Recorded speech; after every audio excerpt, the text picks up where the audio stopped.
All right. Welcome in, everybody. We have a special simulcast treat for you today. Um, Going out on Navigating Patterns and on Father Eric Site's channel at the same time.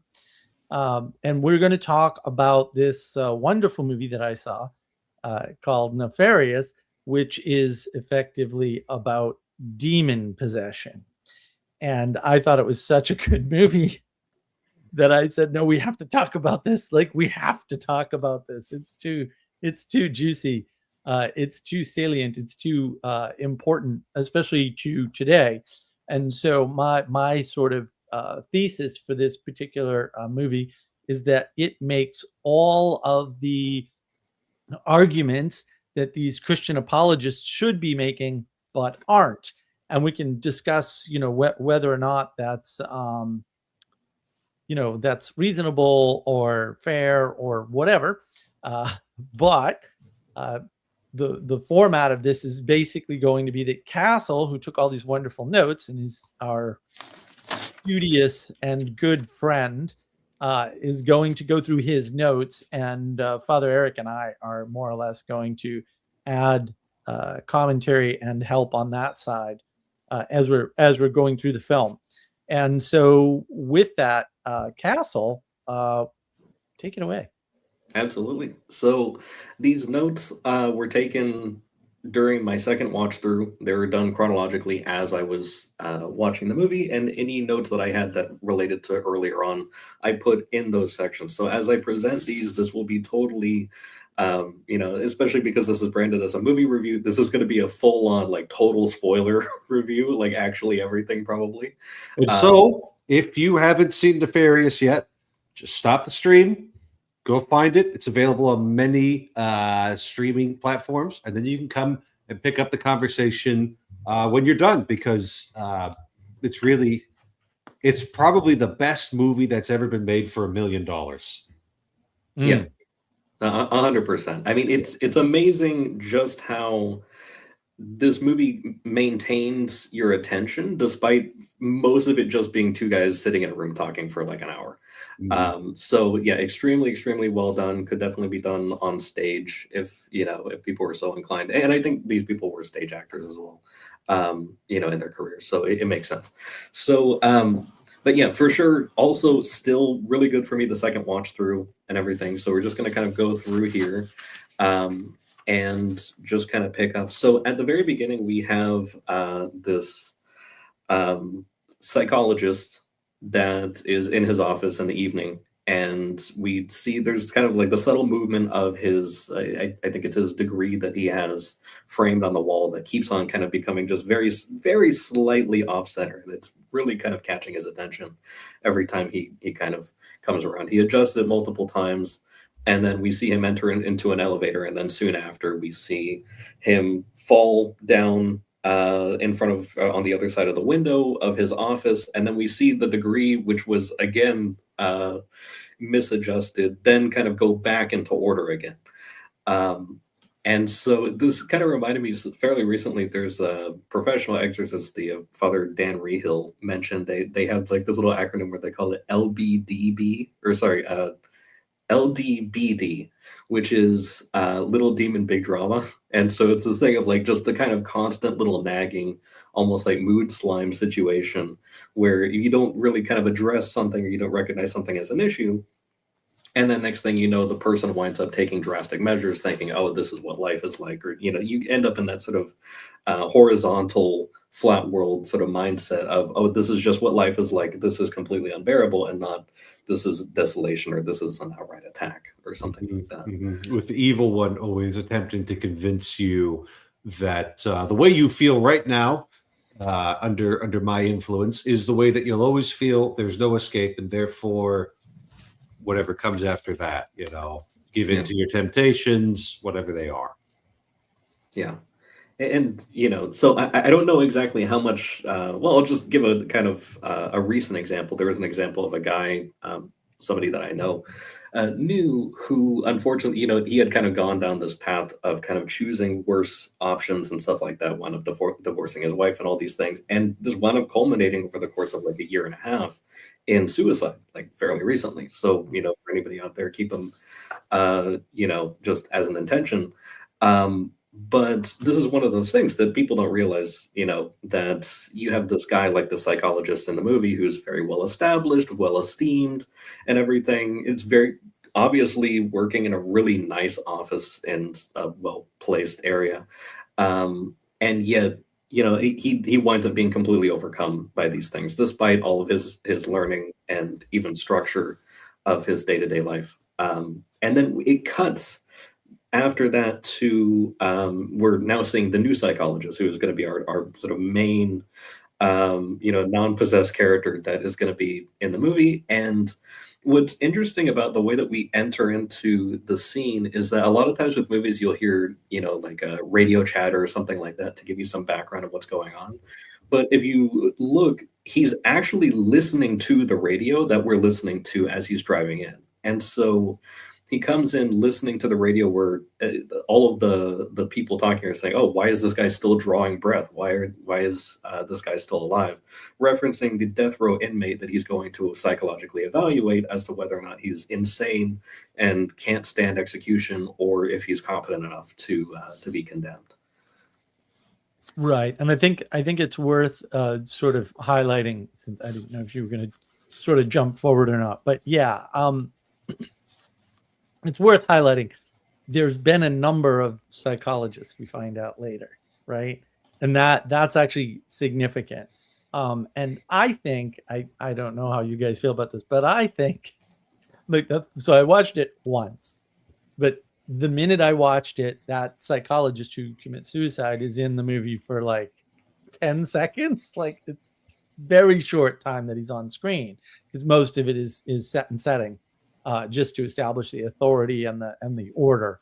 But to me, it screamed Jordan Peterson to me immediately. Like, he's tall, lanky, had that Peterson look to him. So, what did you think, Father? Did you think it looked like Peterson? Well, to be clear, I watched this like when it came out, and I haven't rewatched it because I've been having a very busy season in my life.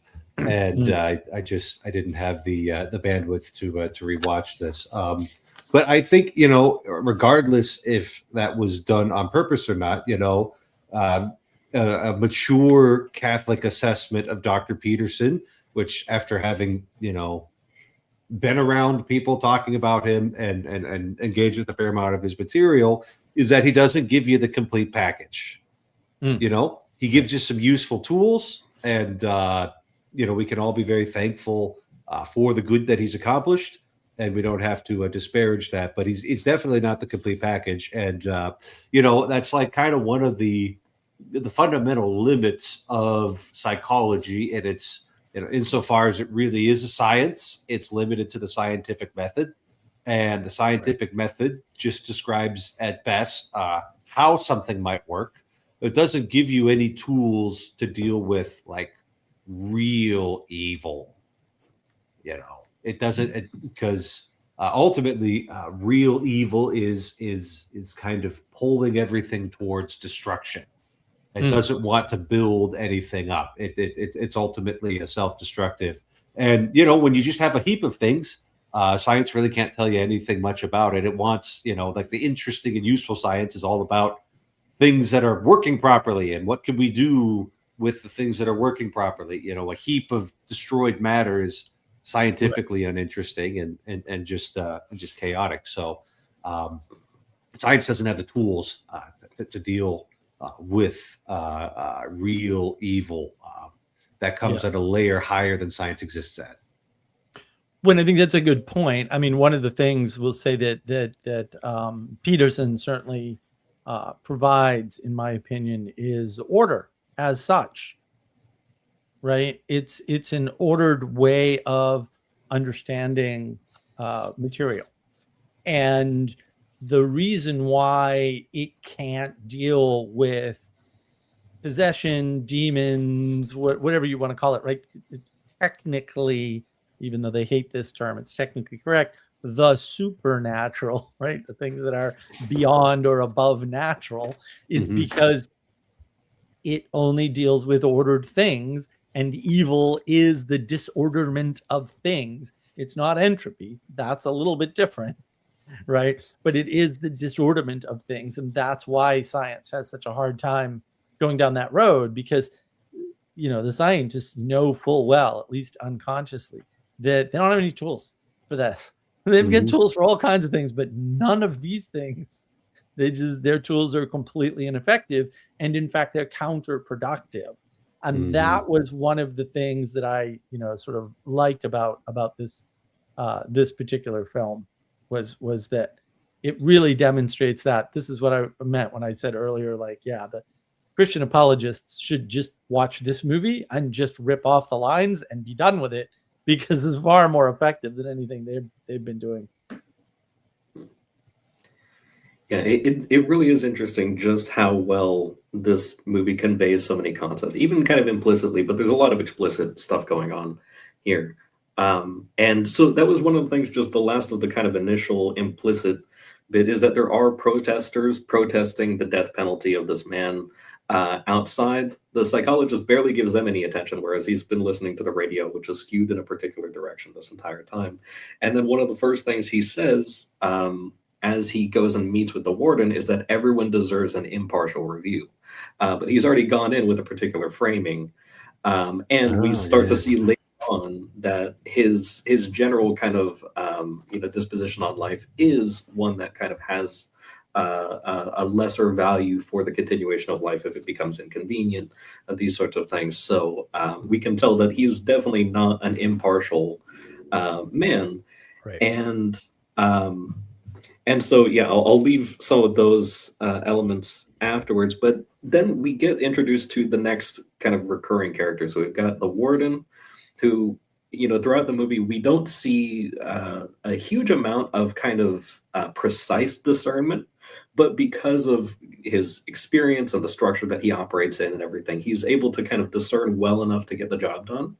And he's also able to discern well enough that James, the psychologist here, is not exactly up to the task. Even goes and says at one point that you spend enough time with this guy, he's going to convince you that you did the murders and everything. And so he warns him. He doesn't know what the actual diagnosis of the issue is. He just knows evil, therefore execute.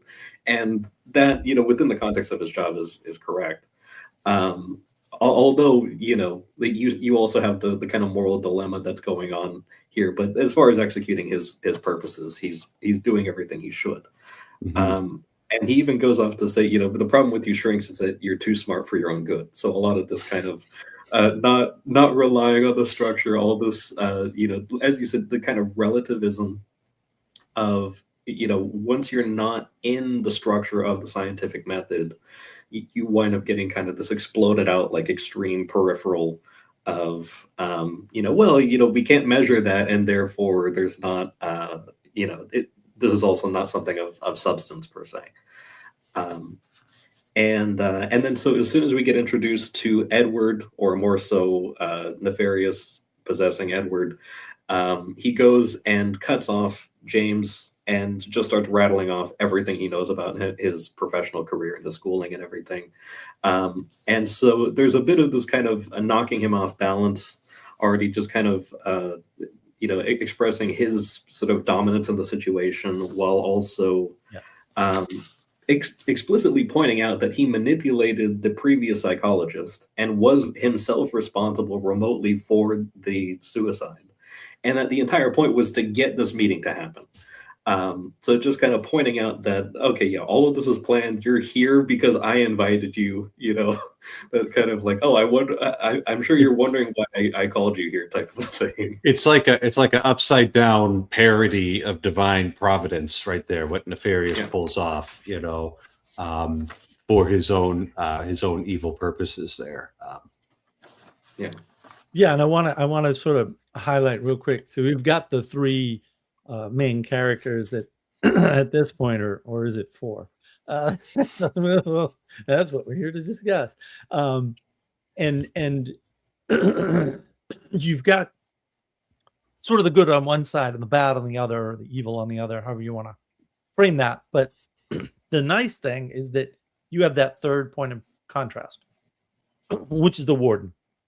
And the warden acts as a neutral agent acting within a system who he's not dismissive of the psychologist at all, right? But he's also not revering him. He's not dismissive of the prisoner at all, right? His attitude is, well, this is the system and this is how it works. And here's danger, by the way, right? So he's very tuned to the danger of this guy, which the psychologist obviously is not. Right? Mm-hmm. And so that third point of contrast within the movie is really everything, because what happens is most of it, as Castle mentioned, is two people locked in a room, right? And there's the sort of that good and evil aspect to it, with evil saying, no, you're really evil like me, effectively. But then we get pulled out a few times to go back to the warden. And the warden is just like, listen, this is the system and this is how the system works, and let's get this done, right? Like, let's let the system do what the system does, because the system, he's not even making a good evil appeal. He's saying, this is how the system's supposed to work. It looks to me like the system's doing the right thing. So let's let it do its thing, which, for me was really important, right? Because it shows, people will throw around ridiculous terms because they can't look up words and find out where they came from, like egregore, right? Or they got a new one, hyperobject, and more nonsense words, more nonsense made up words.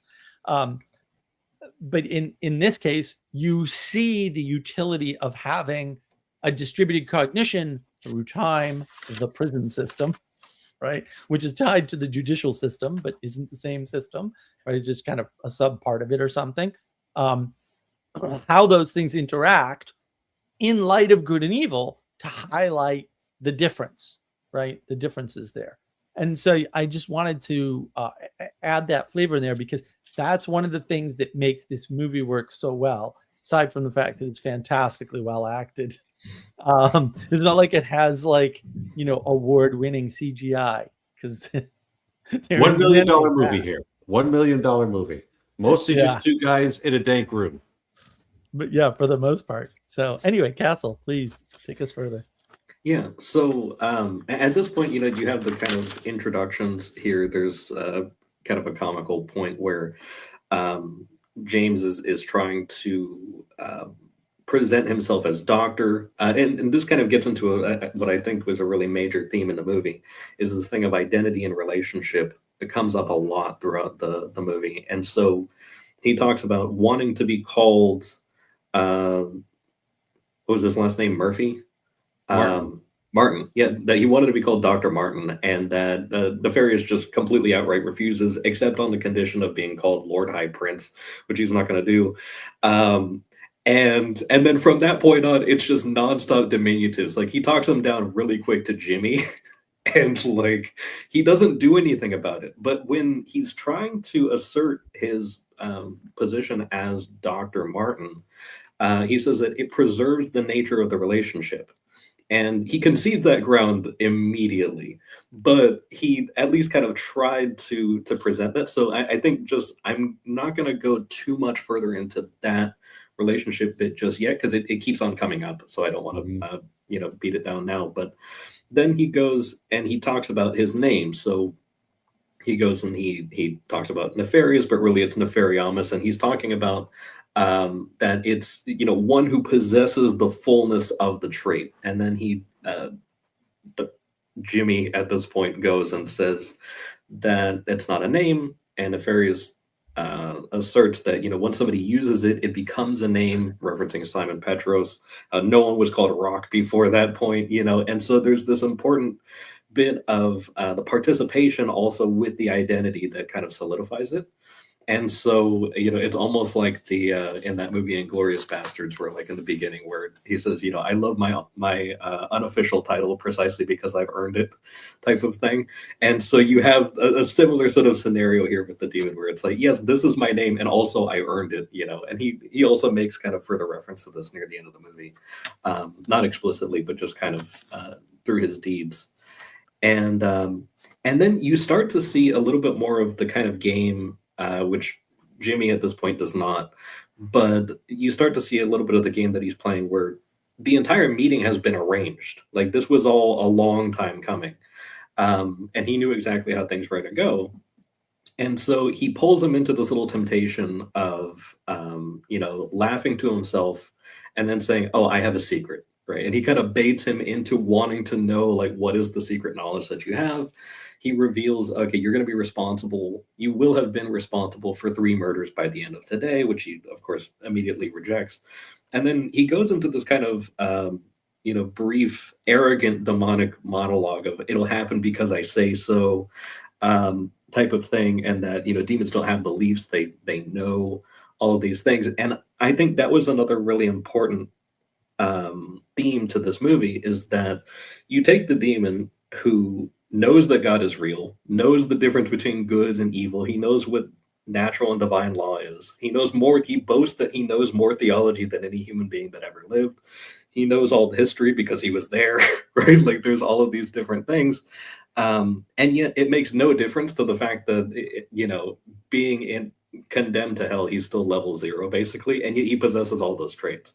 It doesn't mean that those things aren't goods, but just that his participation in his identity as the one who possesses the fullness of nefariousness kind of invalidates all of the other things that could be considered goods of, this learning and understanding and theology and everything like that, because he's just using it all for evil. Like, he's using it to subvert. And if I was watching this as a Catholic priest, I have all sorts of Catholic priest knowledge and backgrounds, and you watch this and you're like, oh yeah, this is basically like an image of a completely botched exorcism here. Because, like, the first thing that I'm not an exorcist, but I kind of know how it works, just through my studies. And first thing that the exorcist goes and does is he just controls the environment. He uses his priestly authority to bind everything. And if you've got Jesus Christ backing you up, like, all the spirits are going to get twisted into pretzels and they can't do anything. But you have to go in there and, like, name and claim all of that authority over all of the space that you're working with, over all of the people there. And you gotta, and it's kind of a tedious, like, list of prayers, but these demons are all very legalistic, and you've got to, like, hit every single little point. Otherwise, they'll grab onto whatever they can and try and wrest it away from you. So our buddy Jimmy Martin here is completely unable to see this happening, because his only authority is the authority of science. And as we've discussed, science has its utility and its place. But when we're dealing with this, you need, like, a higher power to come in and keep you safe. And so, immediately, Nefarious is just absolutely running the table here. It's like I don't remember, this might be like 10 years ago now, a Super Bowl where the Denver Broncos were playing the Seattle Seahawks. And on the very first snap of the drive, the Seahawks sack Peyton Manning and just ran the game after that. This is basically like the Exorcist version of that very unfun to watch Super Bowl, because it was all so entirely one-sided. This, at least, is fun to watch. Fair enough. Well, yeah, and that idea of the name helping to establish the relationship. And then you think about naming and proper naming versus improper naming, and proper claims versus improper claims, right? You can't just assign something a name and then determine what that is independentely, right? You're supposed to be looking at the Platonic essence or something, right? You're supposed to be figuring out the final cause, the telos, or something. You're supposed to be adjusting the way you talk to the thing, not trying to magic it and say, well, I'm just going to use this term. And then in that sequence that Castle outlined in the beginning, what he's doing is he keeps changing the name to downgrade the relationship on one side, to increase his relationship, and downgrade Jimmy's relationship down to pretty much nothing, right? And so part of his control is about the naming. In fact, his way of taking control first involves, I'll use your title if you use mine, but I have a better title, basically, right? And so he's got the scientific corner nailed. Like, the scientific corner can't win that battle because it can't have such a grandiose title, which wouldn't make any sense anyway. I mean, right? yeah, I don't know. I think holding the Stephen P. Johnson chair of biology is pretty impressive. I don't know. I don't know who Stephen P. Johnson is, but I made that up. But didn't it sound impressive? It really did. It really did not, because I don't. Appeals to authority don't work with me. That's for sure. So, yeah, and that the way of, so he's already knocked out, like, your system sucks, right? And then he just carries him down into this personal, degraded, low res version of his identity that is only works and would only be appropriate to somebody he grew up with, right? To somebody with an enormous amount of context, right? Calling somebody by effectively their nickname or their shortened first name is something that is typically reserved for family and very close friends for a reason, right? And that is his way of putting him in his place, right? And keeping him at the bottom, even though, and feigning at the same time a very personal relationship. Right, Jimmy? Yeah. So it's really clever the way that's done. And, we're living in a place and a time where people don't take naming seriously. Everyone's a postmodern. And so they think they can just author not only their own characters and their own stories, but their own names. And you can't do that. That ain't going to work. But it is going to have bad results for everybody, yourself included. And so could you please not? That's my only ask there. Yeah, I think after this point, he kind of breaks into, or just the writers in general kind of broke into, let's give them C.S. Lewis's The Screwtape Letters in 10 minutes or less. And they do it exceptionally well. Like, I have to admit, I enjoyed my reading of Screwtape Letters, but also you could just watch about that 10-minute bit and just get all of it right there. And maybe even a little bit more explicitly, which, the point of the book was not necessarily to be fully explicit, but he goes into this kind of monologue again of how the possession actually worked, and that it isn't just kind of an instantaneous thing. And he gives the example of how he sort of got Edward, saying that it requires a series of yeses. And like, I've harped on this before, but the concept of malice being just choosing the lesser good over the greater good. I mean, that's kind of like one of the major mechanisms of how backsliding works. And so, and not enough knows. So he said, we'll give them a series of temptations of varying duration and intensity. And then it just kind of spirals from there. And eventually, they have full subjugation of them. But one of the really important points of that is that he emphasizes that the absence of baptism in Edward allowed influence before the age of reason, which is the age of 7. So he even says, that the theft of a toy car at the year of 3 was the end. And so this is one of those things of just the kid had actually no defense at all. And later on, he eventually, unpossessed temporarily Edward describes his childhood as short. So there's a clear sort of lack of formation there. Even going into the prison, Dr. Martin at that point still gets the information that Edward has no family. And yet we also have some of the exposition later that Edward didn't kill his family like some serial killers did. And so that's actually kind of like almost another point of kind of dominance that Nefarious tries to kind of push as we get a little bit more backstory on Jimmy there. And then, and after that, the gift of a family member giving a Ouija board, which you could buy at Toys R Us, these sorts of things are all also kind of examples of, well, was that family member completely not under the influence, right, of these sorts of things? Like, it's a lot of people that are kind of, subject to the game of this thing that, says that he can't be in multiple places at once, but he can totally jump from one place to another. So later on, he says, well, I spend most of my time with Edward, but when I'm not with him, I'm with you, right? And so you also get some of this thing of like, well, Jimmy was also spending a lot of his time being educated a certain way. And so who knows how much of that was Nefarious, influencing him to be educated wrong as a joke. And also to make him easier to manipulate later. And then so he also says, that while doing these temptations, they can intuit whether or not they've gotten your consent at any particular point, and then that they also appreciate patience.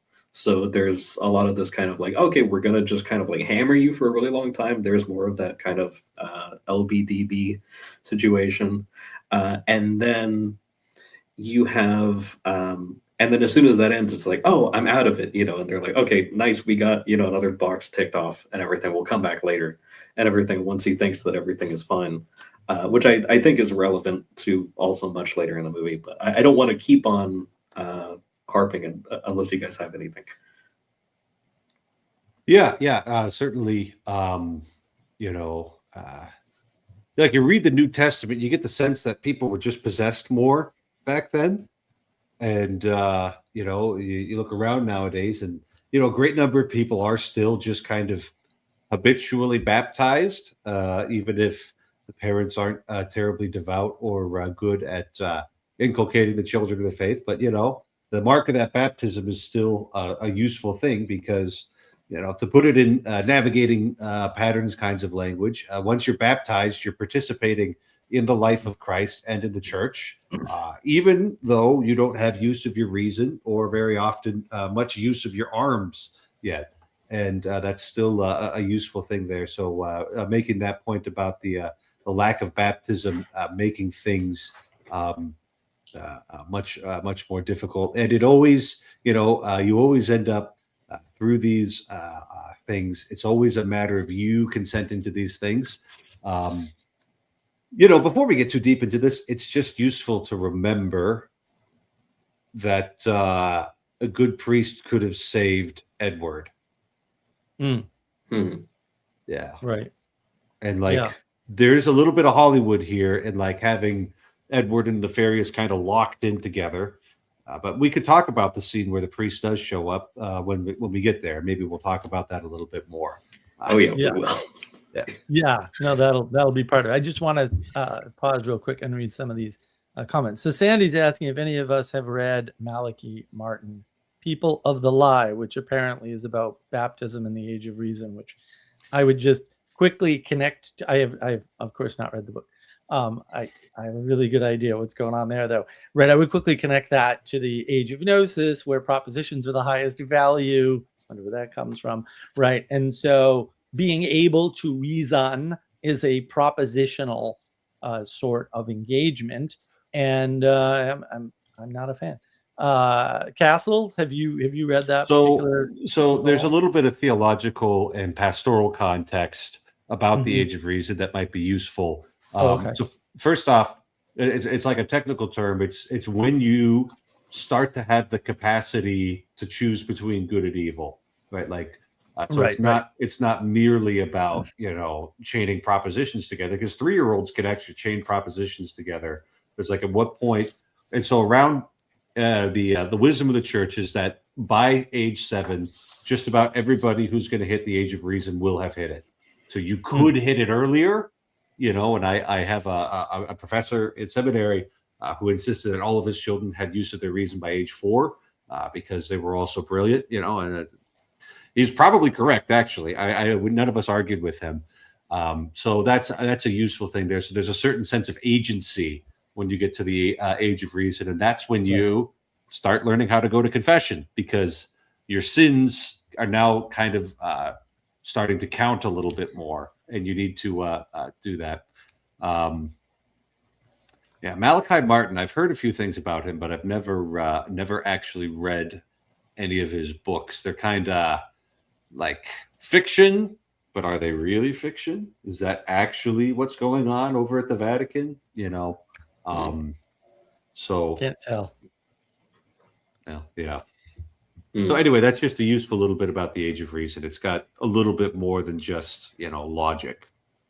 Yeah, I think it's a really good point for the folks at home, and I think also, just to Sandy's credit, the two different comments were separate thoughts, Different, yeah. but that kind of going into this exact same topic, then you get this kind of trying to get some words in on the part of Jimmy there, saying like, well, this would have an effect on me, except that I'm an atheist, this kind of like, oh, I'm protected by my sort of my beliefs, or my sort of situation of my education, or what have you. My formation or lack thereof protects me from the consequences of whatever sort of thing. And there's some of that, like, knowledge is power type of thing, where as we kind of go through, obviously he has actually zero advantages this entire movie, and whatever he did have just gets stripped from him. And then he pulls in the priest. So he pulls in this guy, who, far from Jimmy being talked down from Dr. Martin, flat out comes in and says, well, you can just call me Lewis or Lou. And like, he starts with that, right? And so he's got the extreme anchor on his own side. And despite that, Nefarious is completely scared out of his mind of the priest just by his very presence.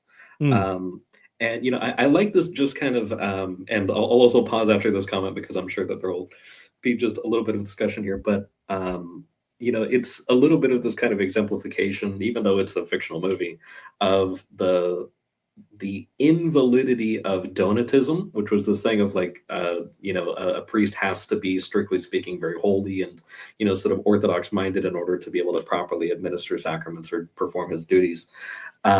Whereas this is a guy who's very clearly ignorant of reality, and also not very holy, because if you were actually on the spiritual life, you'd encounter some resistance pretty quick. And yet he seems to be completely convinced that, oh, we've moved beyond these ideas of, demons, and, oh, well, it's more psychological and everything. And Nefarious very quickly calms down and is even kind of buddy with the priest. Yeah, so I'll stop there for a second. Or kind of feigning that anyway. Right. And I just wanted to I wanted to jump in here first, Father, and just say, the idea that you can declare yourself an atheist and therefore cut off yourself from creation, right? From any possible creator, because you don't believe, right? And so, right, that's actually implied. It's an implicit. It has to be true, right? Once you say you're an atheist, and then because you said it, it's true. Like, that happened to you, and that's all this age of gnosis nonsense. And I want to highlight what our good friend Gustav's here says. The shrink has lived in a world that has shut out demons, right? By declaring themselves atheists, as though that's a thing you can do, right? Here he runs face into a demon, breaking everything he thinks about the world in every way. And the best spell he can come up with is, I'm an atheist, effectively.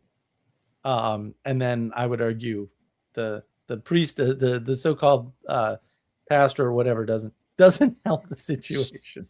Yeah, and it's interesting what they did. You can, like, I'm watching this movie and I'm like, oh yeah, that's how that would work. They obviously were consulting with a Catholic exorcist. It's like, it's clear as day. And the Catholic exorcist probably had some frustrations about Father Lou, right? Because if you've been Catholic long enough, you've met Father Lou before, and best case scenario, he doesn't do quite as much damage as he might, but like this flattening that of the spiritual life and flattening of our intellects that would happen in the 1970s, that has an effect. You end up with Father Lou, but you can see that the character of his priesthood is still respected there, that even though he's like ignorant of his power, He's ignorant of his power that he was given when the bishop laid hands on his head and gave him consecration, ordination as a priest. That power's there, and I think Nefarious's relief is genuine, because it's sort of like 600-pound silverback gorilla walked into the room and then just wasn't going to do anything to you, and made it clear that it wasn't going to do anything to you, where it could have like come in and just started throttling him there. Yeah, it's an interesting, like, it's almost like a commentary on the failure of the church in certain places, where like, you could have come in and you could have, like, even if you didn't exercise the guy yourself, because like, I would look at that and say, yep, I'm gonna need some backup. Like, I'm not gonna jump straight into this. I'll say some prayers, and I'll get Father so and so on the line and the deliverance team, and we'll come back when we're properly equipped to deal with this guy, because he'll run circles around me if I don't come in with a certain amount of care there. But that's still a pretty good plan. And like, the way Father Lou ends up leaving is just like really pathetic. Yeah. I'll pray for you, and then just leaves, just runs away. Right. When, like, this is the only guy in the prison who had the power to do something about what was going on here. Right. So it's a pretty harsh commentary. But if you've been Catholic long enough, you've met Father Lou before, and the only nice thing I can say is that generation is passing out of ministry. So. Wow, that's pretty hard. And yeah, you get you get back into this idea that, well, if I just let you call me Lou, we'll be closer somehow. Like, we'll be buddy, or you'll open up to me. It's this false intimacy. It's this false sense of intimacy. This is part of the intimacy crisis, right? Like, I'll just use your first name, and now all of a sudden we can talk candidly because I used your first name. And I was like, naming is really important. That's not how that works. And maybe you can be slightly upgraded, we'll say, from Father Eric to Eric or something under certain specific circumstances. But that has to be negotiated over time, after starting in the right place with the title, right? It's Mr. Lefevre, right? It's that idea. And this whole loss of the hierarchy, you can see it when and you see this less now, but oh, Mr. So-and-so, that's what they called my father. Like, I don't want to be like my father. Sort of, what? Right? That's destruction of the hierarchy right there. And it gets snuck in the same way that this movie highlights, right, at the societal level, we'll call it, or the cultural level. We snuck in this misnaming, this undernaming, and skipping the whole process of going through this formal way of interacting. And someday somebody will write a book on manners, and that will fix everything. Castle and I are working on it. That's one more book to go, at least. So yeah, it gets highlighted again with the priest. And I like the point of the sort of like, no, that was my father. Like, I don't know if you've seen, and I know it's a joke, but it further kind of damages of like, like, Mr. Roberts is my dog, right? Like, they like further push the thing down. But yeah, I mean, it's unfortunate. Like, you look at kind of even these historical examples, like you've got with because the priest is a higher creature, like, by the sacrament of holy orders. Like, that is, in a certain sense, like, he still has his human nature, but like he's elevated. He's got additional hierarchical graces. Yeah, additional graces and charisms. Yeah. And so you look at these examples, like, which I highly recommend to the folks at home, but you've got like the Diary of Saint Faustina, where, in history, there was only like 3 or 4 times that a seraphim angel was ever like recorded as being seen. And she had one of those and asked this, because, they're the highest one, like, they're literally on fire because of proximity to God. And they're totally fine. They're just warm and cozy. But but she asks him to hear her confession, and she says, no, only your priests have that authority. And there's that example of like this angel, which is the actual highest possible nature, naturally speaking, below God, is saying, no, I don't even have that authority. And so, yeah, I mean, it just to kind of give some contrast of how much of a travesty it is to concede that much territory, is just not good. So Father Lou snatches defeat from the jaws of victory. Exactly. And then there's even kind of the mockery, but also the foreshadowing that happens too, where possessed Edward is yelling, will you be available until the sizzle, referring to the electric chair, because Father Lou says that he would still be available, and he wasn't. Like, we watched the movie, like, he was not. He completely bailed. There was no availability there whatsoever. And as soon as he leaves, like, somehow Jimmy is pretty convinced that, oh well, actually that went pretty well. And he was like, do you actually believe that poser?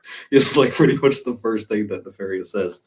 And then we get into this thing which should honestly make just about anyone cringe if they saw it, which is that to prove that Nefarious is actually a demon, Jimmy invites him in like 4 times. Yes. Worst possible idea. I was like, oh, that's not. Like, I was like tensing up when I saw that. I was like, no. Yeah. And like, to triple and quadruple down. And then, and he goes and he's like, well, I guess you didn't do anything. And then there's that statement of, I got exactly what I wanted. Right. And there was that thing of like, okay, I baited you. And he even does it of, oh, you have to give me something in return.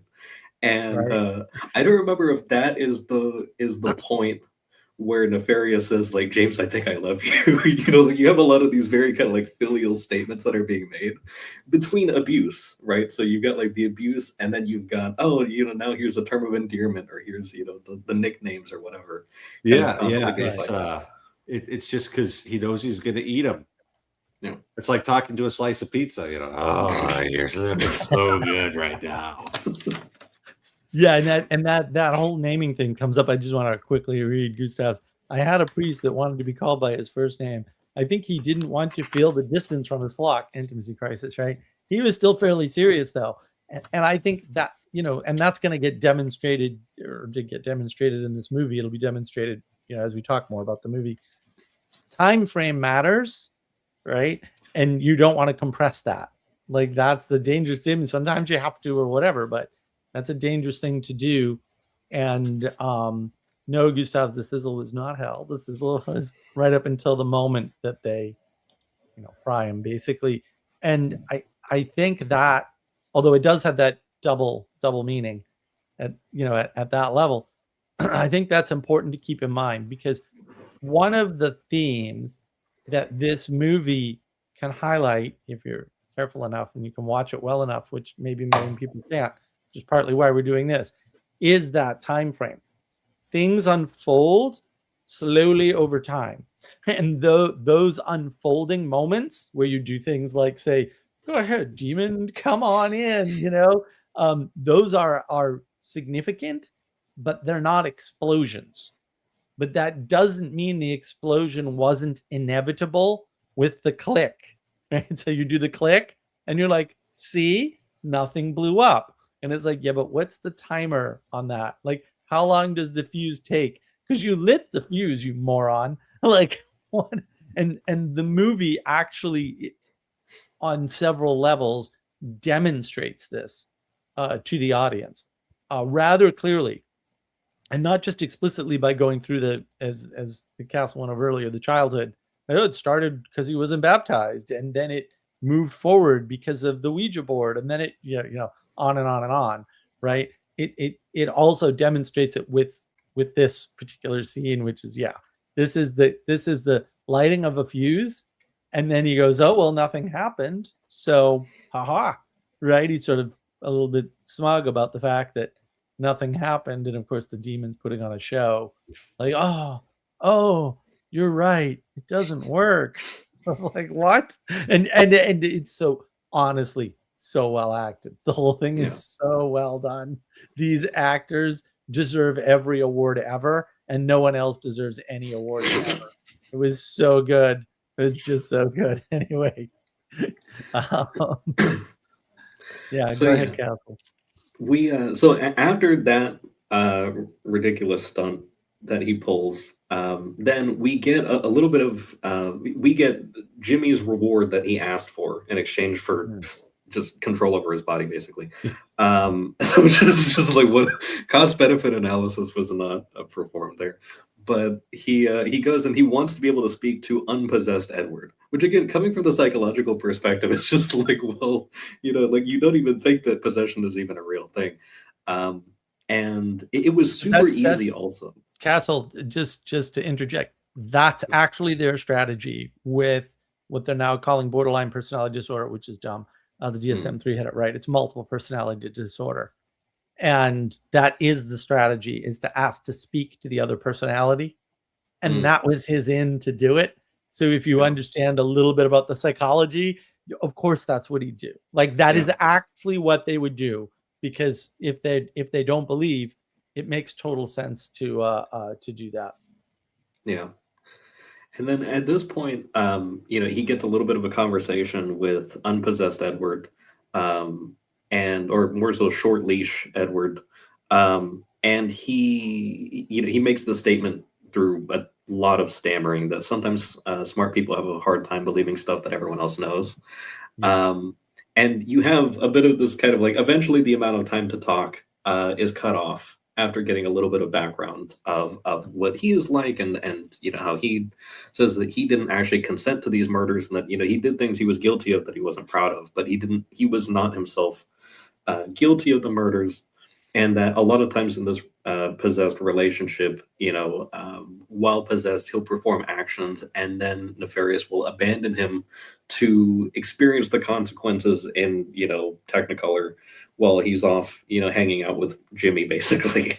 And then he repossesses him, and then you have this conversation about how Jimmy had essentially cut off life support, or done the euthanasia of his elderly mother, who also had a pretty substantial inheritance that he was going to receive, something like $3.5 million or something like that.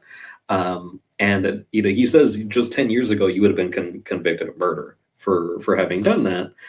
So there's a lot of this kind of like relativistic mindset that Jimmy has. He gets very emotional, but eventually he comes back to the table, apologizes for losing his professional demeanor, and then goes. And Nefarious says, "Oh, are you ready for round 2?" And he says, "Oh, I didn't realize this was a fight." And he said, "That's why you're losing." So it's just like the lines and the banter are fantastic, but also just not being aware that, oh, this is actually what the relationship or the arena that I'm currently engaged in is. And it's like, well, if you're not even aware that, oh, I'm swimming and therefore there's water and everything, like if you haven't even gotten to that point, then you're just going to drown. He's completely unprepared. And then some of these other themes that come up are ones that were already kind of echoed there about knowing more theology. And then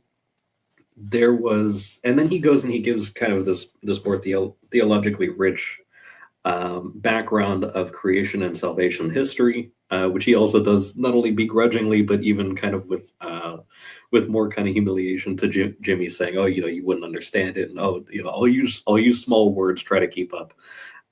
Before going into it, and, it's tough because you have this thing where it's so well acted that you're almost kind of like enjoying the interaction, even though this is a very evil character, and just kind of shows just how much charisma there is. Yeah, Nefarious has got like a fair amount of charisma through all of this, and like Jimmy's like it's brilliantly acted by whoever was playing Jimmy, because he's like got like this like this stern, but like understanding and a look on his face, but you just get the sense that it's hollow, and like being able to act that. It's just, that's why it's a really good movie, because it's he's like trying to project this confidence, but like there's something inside that's really eating at him.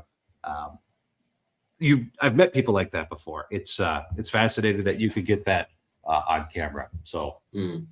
Yeah, well, and it's interesting too, because if I recall correctly, the plan was outlined completely by the demon right up front. Like, Mhm. no, I want him to die. I don't want you to save him at all because it's your turn. Like, I'm tired of this one. He's got to get going. And and we've got to move forward. And it puts the psychologist guy in an interesting pinch, right? Because like he doesn't have a way to deal with this. Like, what does this mean that I'm supposed to sign the death order, right? But you can see the demon every time it might go not that way. He intervenes, like, every time, which that it's just one of those little subtleties that that people miss, right? It would be easy to miss, especially in a movie like this. It's so engrossing when you're watching it. It's really hard to sort of step back and pay attention to the larger picture. Yeah. And there's a line that's said here pretty soon after, where Jimmy is asking him kind of some of these theological questions, and he asks, oh, is hell a place or a state? And Nefarious just says flatly yes. And so this is one of those things where, if you ever experienced a thing of like, oh, this guy at work or at school or whatever makes my life hell, right? Like, this is kind of, imagine everyone in a particular place is like that, and you were manifesting hell there, right? Like, that's pretty much what's going on. And then just imagine that's you just put all of those people in one place. I mean, this is, some people probably experience that in a workplace where maybe 80% of the people are like that. And it's just like, oh yeah, this is hell on earth. And it's like, actually, yes, it is. Like, in a certain sense, it kind of is. And then he kind of goes through the creation and salvation history, talks about the different wills, the free will of the rational creatures. And then, to kind of accept or reject God's will. And a bit of this kind of the demonic psychology of like, well, we chose ourselves because that's kind of, it's like a bait and switch to have a will and then not be able to go and exercise it on every hedonistic thing that you want, as opposed to kind of like nesting them. Like a while back in one of the Discord chats, I had made the the comment of that you imagine that you're on like a safari or something like that, and that the will or the wish or the desire, because they're all etymologically connected, of the safari guide is for you to keep your arms and legs inside the vehicle at all times, and to not step out of the vehicle, and that you get through the safari safely and then go back home where there's not any lions or tigers or whatever kind of nonsense that's out there. And then you decide, no, I'm going to do what I want to do. It's just like, okay, well, that's great and everything. And technically you can, that is certainly an option.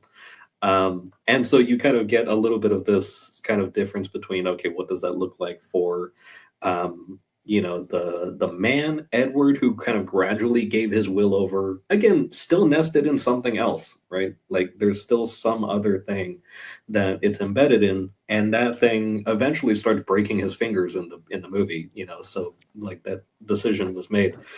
Yeah. And then you also get this point, and I think this just comes back to the naming thing of that, after sin, the man as king over nature became slaves of to nature by sin.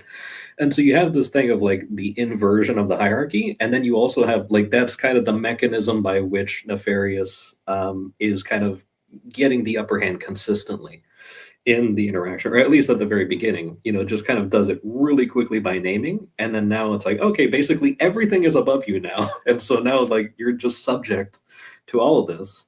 And then you get the later kind of worse decisions of consenting to even worse things, out of a misguided attempt to do his job. And then just more of this kind of talking about how, their sort of MO with tempting humans and everything is to, kind of strike at God through us by, destroying the creature, because that's, what he loved into existence, and that's their kind of like petty revenge.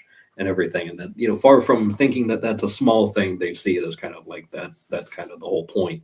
We've accomplished something great is, I think, the line that he uses. And then at this point, he's already kind of established the point where, even though Jimmy doesn't accept it, of him, he would have been convicted of murder because of the euthanasia that he okayed previously. But then we have this scene of Jimmy's about to leave, and Nefarious asks him where his girlfriend is. And we find out that the girlfriend was pregnant. The girlfriend is actually just about to go and have an abortion performed at Jimmy's request.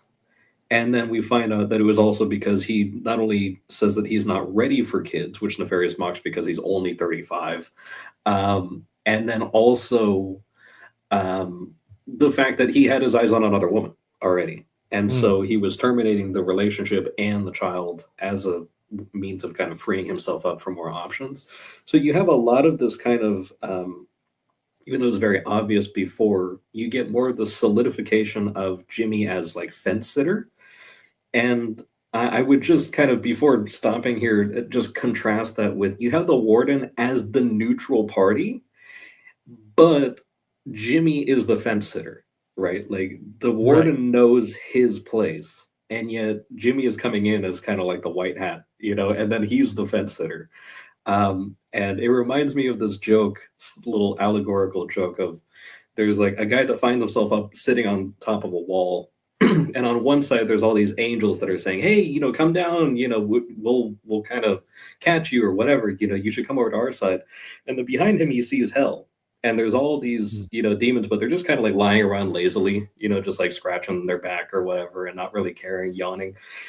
And he goes and he's like, he knows which way he's supposed to be going, but he turns back and he's like, "Hey, you devils, why are you, like, they're so interested in me. Why do you not care?"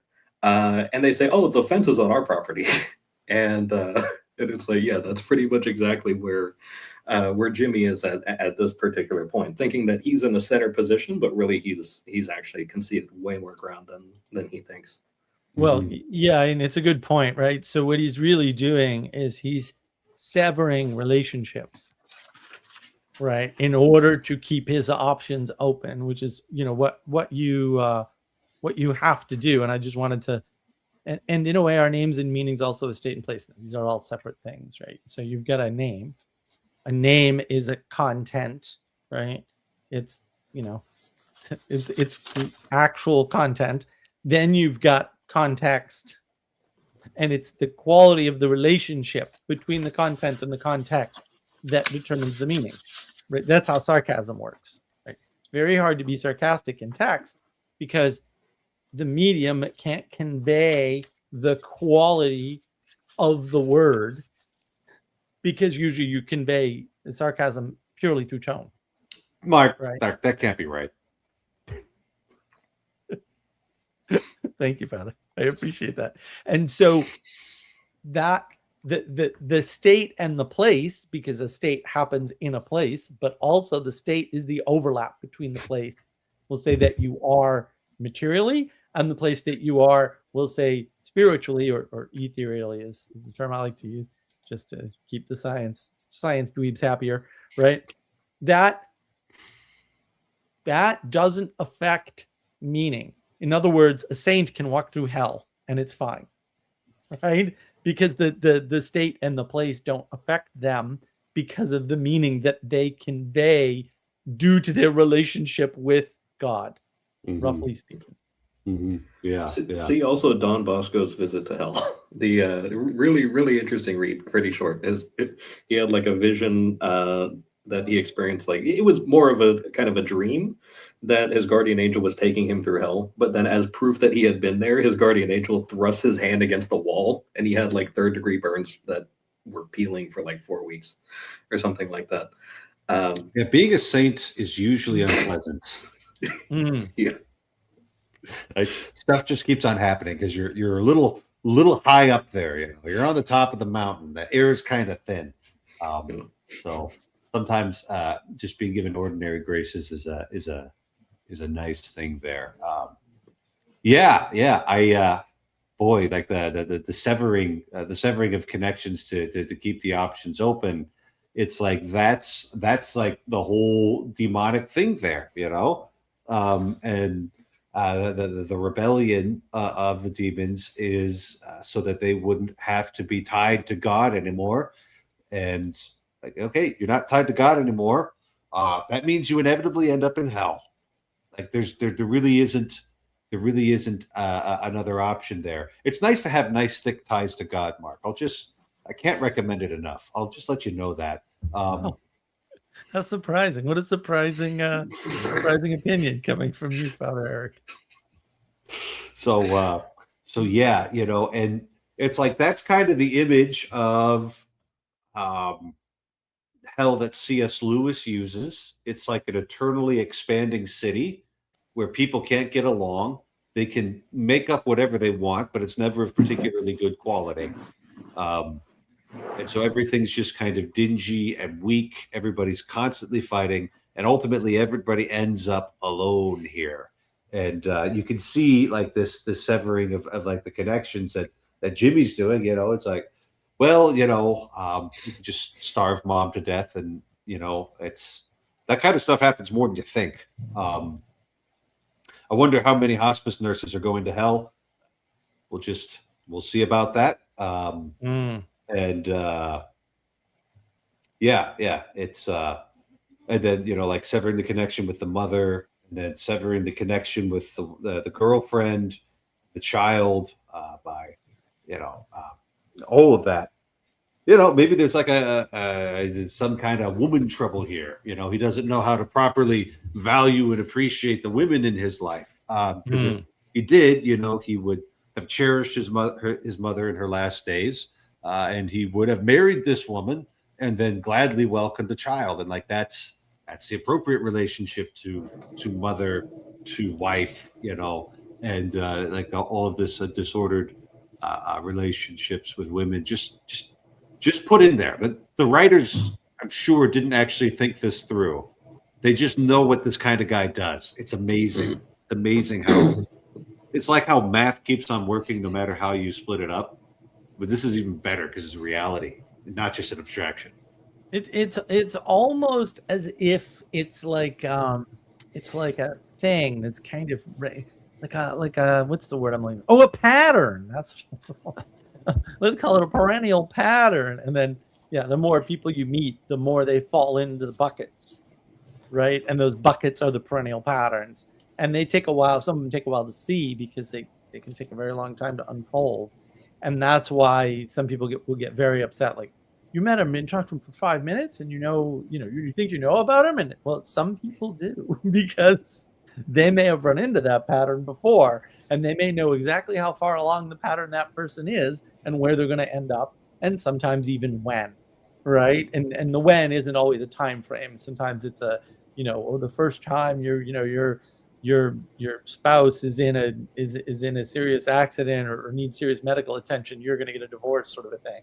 Because I've seen people do that, and it's happened, and I'm like, I don't know how they knew that was going to happen, but my goodness, are they good at this, right? The first political cause that catches your attention is going to utterly enrapture you. Yeah, right. Yeah. Well, there's a more common, that's the NPC pattern, which all the people who cry NPCs to other people are actually the NPCs. Not saying those other people aren't also, but also, listen, if you're using the term NPC, you're self-naming. I'm an NPC. I've been programmed by God. Thank you, Father. There we go. So once we get to this point, he goes and it becomes, revealed what's going on in the background with the girlfriend and everything. It hasn't actually happened just yet at this point, but it's like about to happen. She's in the clinic at this point.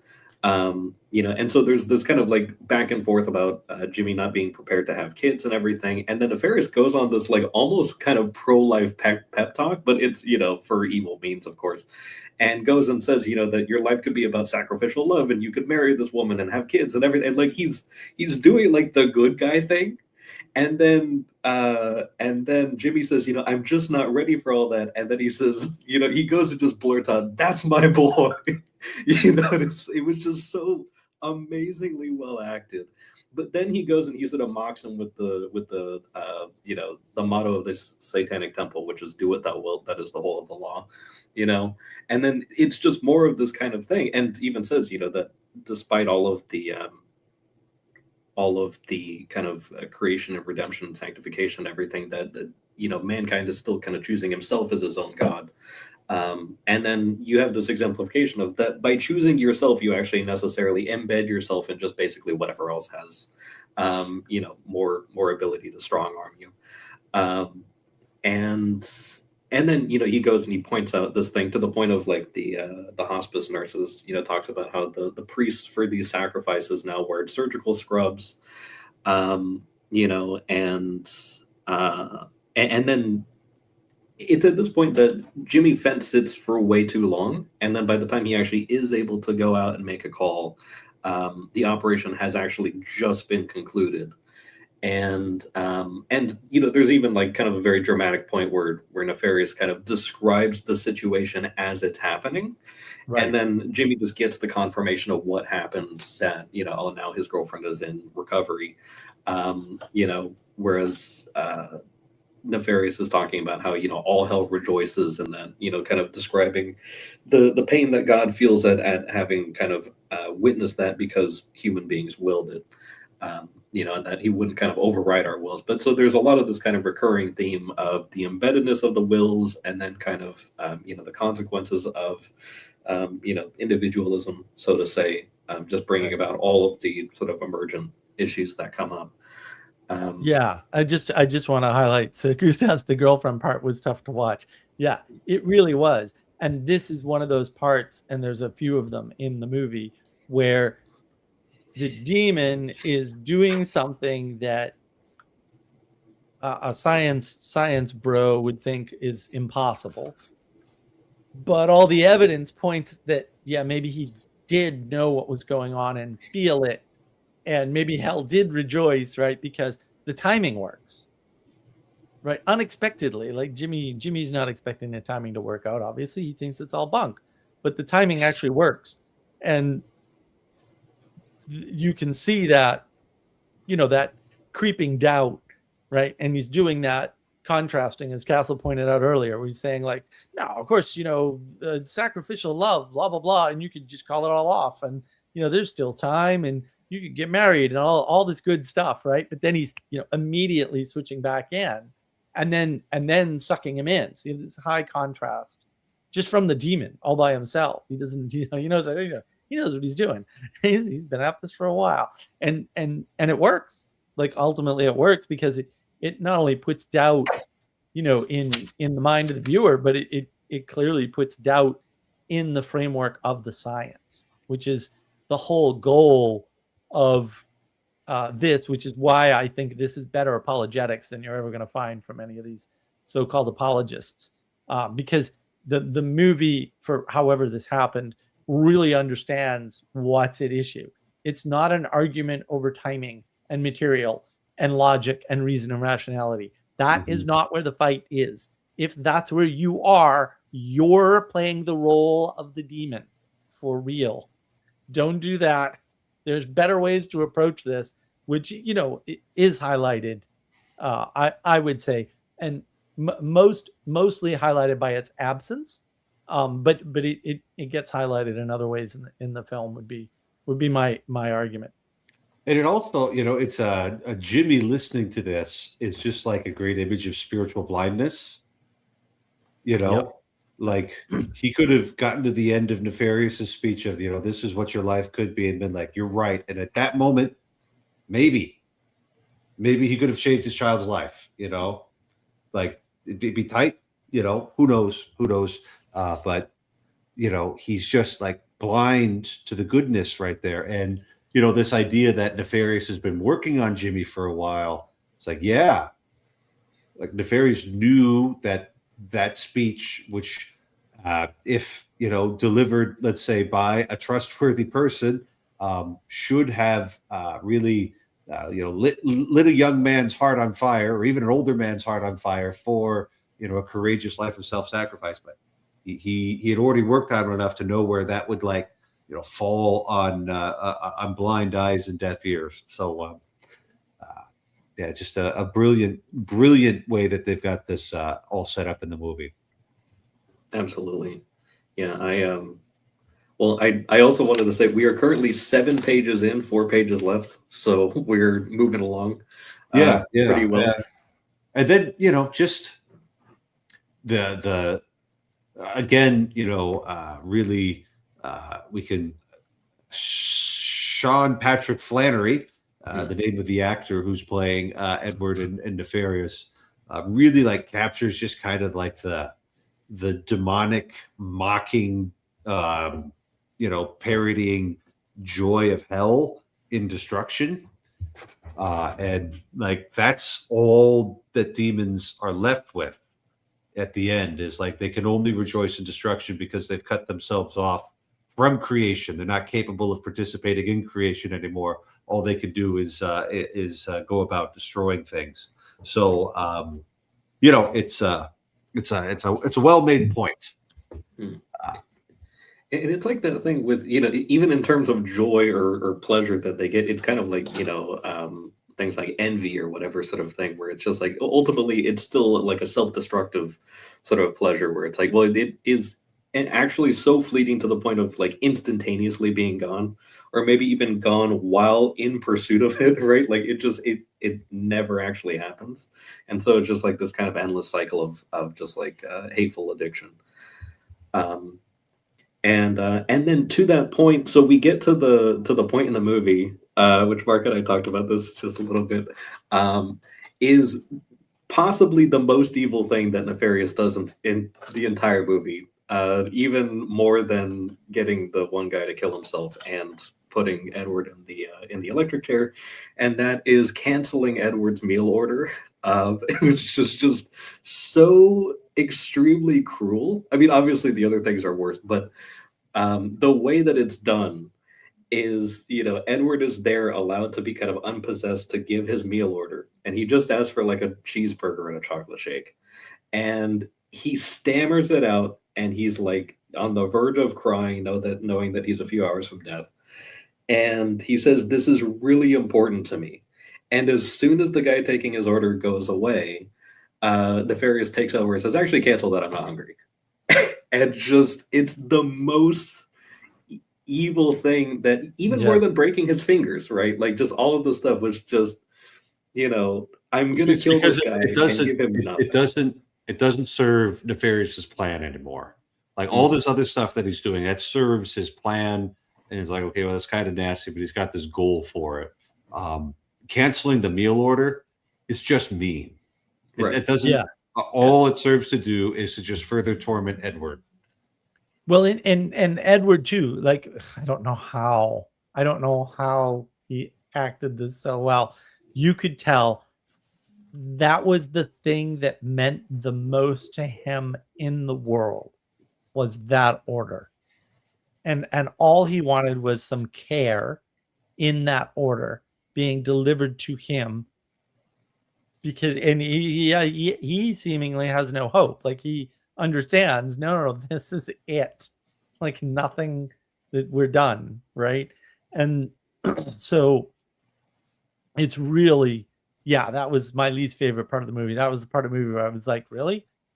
Who did this? I'm gonna have some words with this person. I was that's no one should write such a thing. This is up there with killing the dog in the movie for me. No one should do this ever. This should be forbidden by humans in perpetuity, right? It just really got to me, unbelievely. Yeah. It was really rough. And then, so after that, then we kind of go, you have the bursting of the light bulb, and then you have the powering on of the generator for the electric chair. And so despite all the foreshadowing and stuff, including the sizzle and all these different things, Jimmy still hasn't actually grasped the fact that this guy not only truly does want to be killed, or that something wants him dead, and in the most painful way possible. And that, and he even goes and kind of explicitly says, he jokes like, "Oh, I chose it because I don't like needles," which is just like the most ridiculous reason ever. And then points out again, I'm just doing it to punish him. So you just kind of have those layers on there. I don't know. Did you want to mention, Mark, the kind of like brief history of the electric chair? Yeah. So the electric chair has the most interesting and demonic history of anything. Forget about the guillotine, man. Like, the guillotine's bad and stuff, and it destroyed the world in so many ways. But it's efficient and quick. It was efficient and quick. It's the first sort of instance of this, right? You can just look at hardcore history, painfotainment, like unbelievable. You'll figure out real quick from listening to that how evil the guillotine is. But the electric chair is worse, because the electric chair is the result of an argument over a commercialization of a technology. That's all it is. It's part of the so-called battle of the currents, which was allegedly between Edison and Tesla, although that's not entirely accurate. Thomas Edison invents the electric chair, never like as a demonstration of the dangers of alternating current, and therefore does not ever want this used. Not only does he not want the chair used, he doesn't want alternating current to exist, because he's the direct current camp. That's his thing with his patents, right? He doesn't want the Westinghouse patents, which were originally Tesla's patents, to be used, for commercial purposes, or more importantly, for ego purposes. And everybody beneath him, effectively, because Edison's a great man by any possible standard, I'll say. They just follow along with, "Oh yeah, look at this. This is a great way to kill people," even though there's no way to come to that conclusion based on the brutality of the thing. And it always takes more than one hit, pretty much, and you have to do all these special things, like, originally they put their feet in water and stuff. It's completely insane. And so the fact that it was adopted is sort of demonstrative of the failure of science, and how utterly evil science strays into almost immediately, right? And technology as such. And again, it's not about that electrocutes you. It's more about the technology of alternating current versus direct current, right? It's all of that wrapped up in this. And I thought, again, whether or not the author knew what was going on here, how deep the symbolism went, I can't comment. But wow, is that sort of demonstrative of what's going on, we'll say in the wider story. So it's at this point that we get kind of like the last major dialogue before kind of the characters get separated, and then we kind of get to closer to the conclusion, or maybe you could say kind of the climax of the execution, because it's pretty quick. It's not necessarily like, okay, we're going to crescendo into a particular thing. It's like you get the climax and the ending are pretty back to back, but you have more of this kind of dialogue about, Jimmy still has a lot of this relativism. So he's saying, "Oh, we've moved past, the concepts of good and evil, these sorts of things." I was so cringe when he's giving that talk. Yeah, no, it was just terrible. Yeah. But so well acted, right? Like he delivered it like someone that believed it. It's like he spent all day on Reddit before giving that talk. Yeah, just awful. And he goes and he gives this thing of, "Oh, we're the literacy." Like, that's one of the major things that he points out. And then Nefarious goes on to just shut down everything he has, saying high school graduates have a 6th grade reading level and all these different things, and the sheer amount of slaves compared to the height of the Roman Empire, and how half of them are sex slaves, and all these horrible things. And then goes on to talk about the influence of the media and how he's been kind of desensitized from everything from TV and music and movies and all these different things. So, you know, kind of destroying the world with the power of story almost, which is very much kind of in contrast with what a lot of people are kind of trying to do. But then he goes and kind of, this is also kind of the completion of his background of salvation history and these sorts of things, saying that the cross was the greatest mistake, but that they still had the sort of opportunity of the individualism of man being still their in and their way to kind of subvert the fact that, you know, in his words, God cheated to get around, you know, their plans, which they had, you know, set up and everything. But that, you know, he even goes and says, was it the thing of that hate speech was something that humans, you know, made up, and that, you know, that we, whole we concept. we didn't have to help you with that one. You came up with that all on your own. Yeah, All on He your says, own, right? sometimes you even surprise even us. It's like, That was just great. so yeah. And then just kind of mentions this thing of like, you know, well, the price of redemption is that kind of subordination of the will, or more so just kind of reciprocation, like just gratitude actually is maybe even just kind of an easier way of framing it, and yet people don't. And then you have this kind of separation where now he goes and the warden says, he sends his guys in, says, okay, you got to come and see this. They discover in Edward's room that there is a completely written manuscript. So, one thing I kind of failed to mention in this thing is that Nefarious calls out in the beginning the whole plan that he's going to write his book, that Jimmy is going to be the author of the book that is going to be kind of his dark gospel. And by introducing yet another story into the world, he's going to subvert even more, you know, the kind of process of redemption and sanctification. Um, and so, you know, that his execution in the electric chair, especially, is going to be almost like his sort of uh, his scapegoat moment, almost, and kind of like Girardian terms, and that people were going to kind of come to see his way. And so they discovered this manuscript. And what I found interesting is, so, you know, you have the warden who clearly he just wants this to kind of be over with and everything. They've probably been dealing with this guy for years.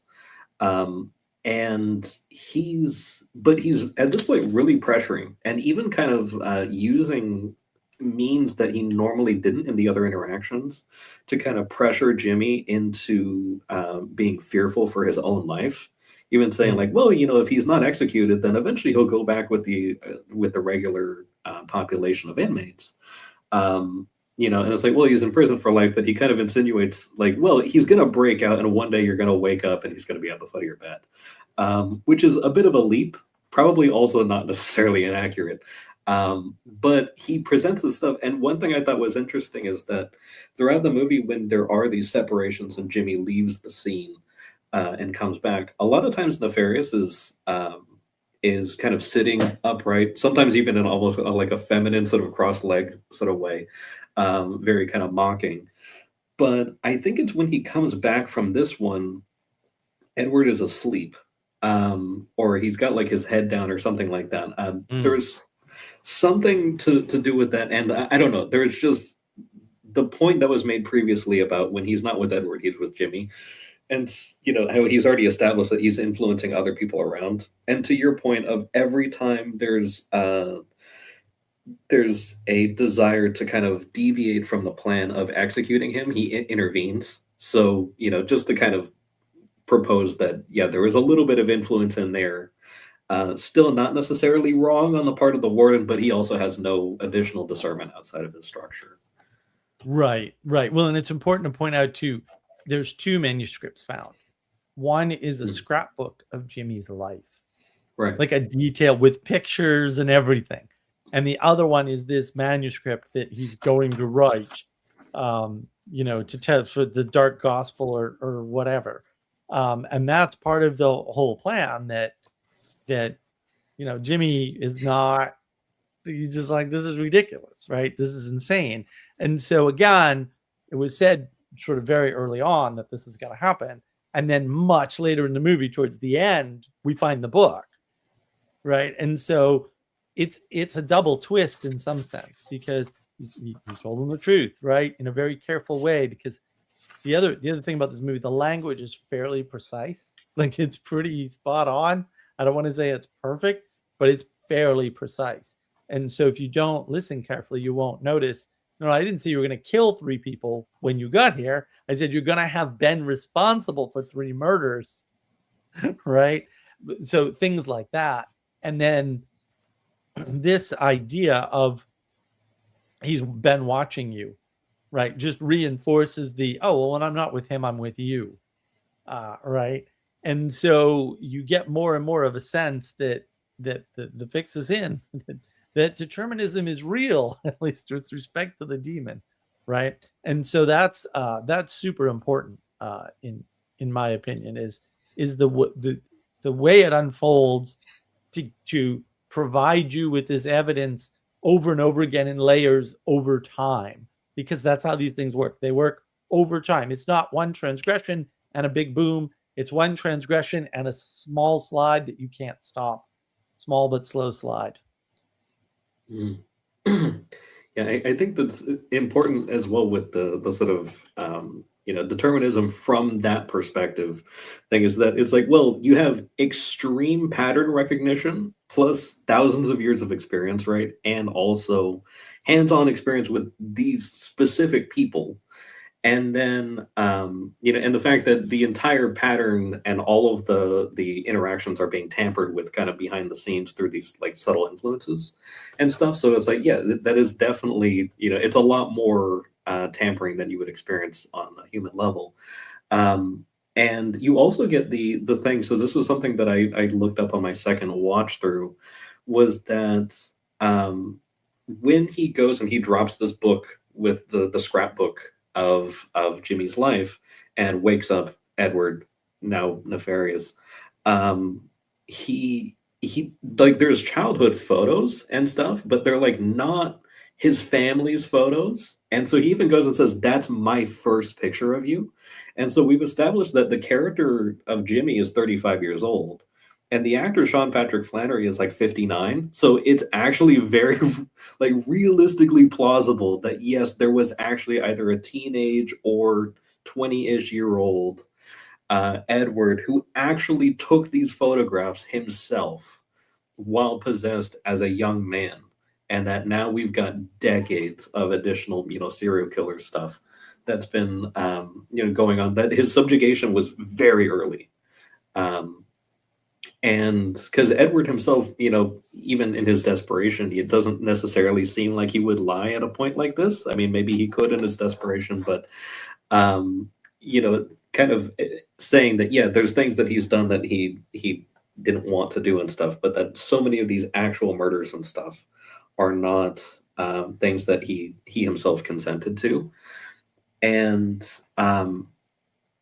so then we get to this point where, in order to finally coerce Jimmy into signing off on the execution, Edward breaks a bunch of his fingers to be able to slip out of the cuffs, and then uses the chain to strangle Jimmy. Which, why the guards didn't immediately pounce on him, they hesitated for dramatic effect. We had to get the exposition and everything, and they knew that. So.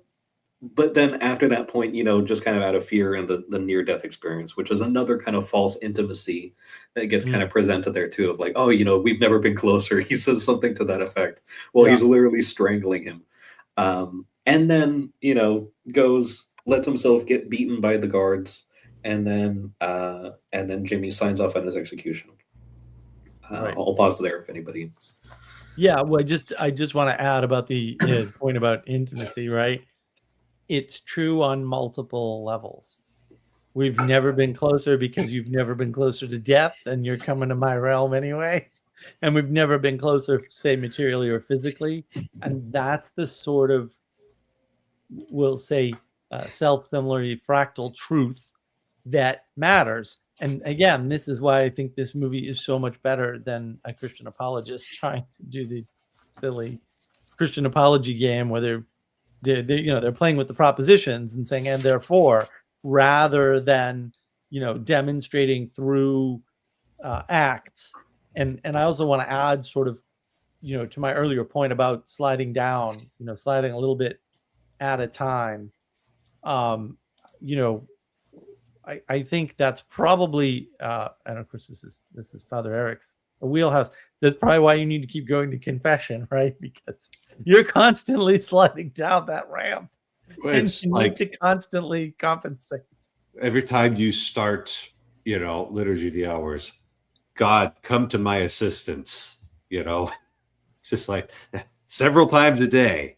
You're like, help me, I'm gonna fall. Like you got to keep on coming here. That's why we have this constant, stream of prayer coming out of the church because it's just going to start sliding. You take away their face and they die, returning to the dust from which they came. You send forth your spirit, and they are created, and you renew the face of the earth. That's a pattern of creation, and it's also a pattern of redemption, right? Yeah. That constant. So, like every mass, we begin, guys. I confess that I messed up. I messed up. I messed up. Yeah. And then once a month, formally doing it in confession. Yeah, I think that is definitely really important. Is kind of like recognizing the ease with which you can kind of fall. Like it was the prayer of Saint Philip Neri, where like this guy was really high level and everything, and like his prayer was, God preserve Philip because Philip will betray you if you don't. And it's just like that's pretty much he knew. Like he fully recognized he was operating at an extremely high level, and he's just like, yeah, I can crash and burn. And actually, any second, like I really just need help constantly. And that is one of those things that that for all of the hype that there is over exorcisms and stuff, there's still technically a sacramental, which is lower than the sacrament of confession. So a lot of the times, like these exorcisms are not exclusively, but a lot of times they're for people who don't have access, or don't have, formation or the. Sometimes it happens, right? From what I've heard is that there's a lot of people who like come to exorcists, but still want the benefits they get from communion with demons. Yeah. And they're like, and they kind of, they got some backsliding too, where like they get tormented for the demons by the while. They go to the exorcist, and the exorcist says, "Okay, stop doing seances," and then they're good for a couple of weeks, and then they backslide again. It just sounds exhausting. Yeah. But yes. Monsignor Esif, one good confession is worth more than 1,000 exorcisms. So, yeah. But yeah, so after this point, I think we pretty much cut away from their direct interactions for the most part, the rest of the movie, at least kind of the two of them isolated.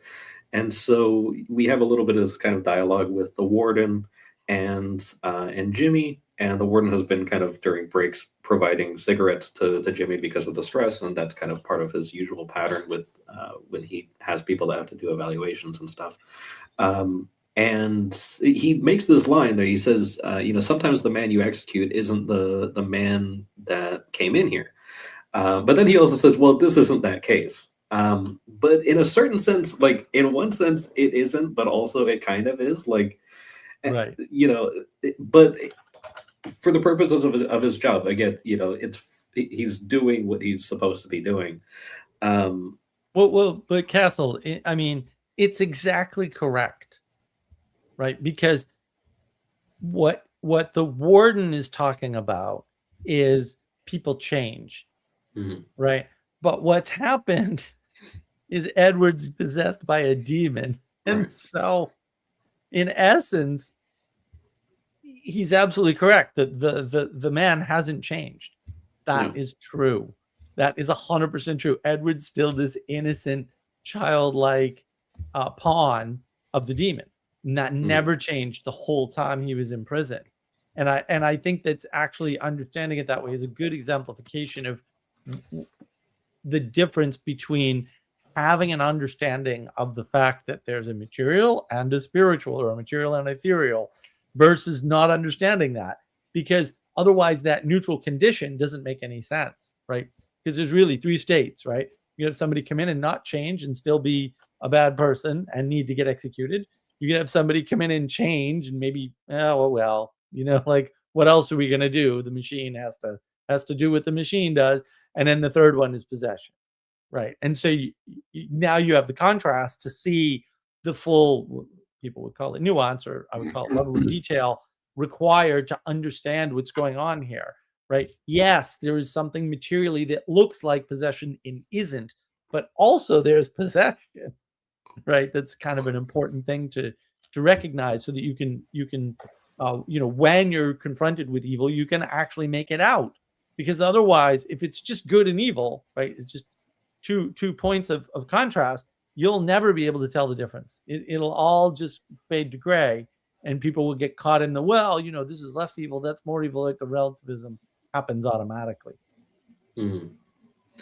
And I think just one kind of interesting thing about this, you have the death row inmate, and to kind of contrast this with historically, like I remember this one example. It was like during the medieval era, there was this guy he was like a highwayman, and everybody in this town knew, like, yeah, this guy, he was like the worst possible Robin Hood, just like aggravated assault, would batter people and steal their stuff and everything. Not sure if he actually killed anyone, but eventually he found himself in a church.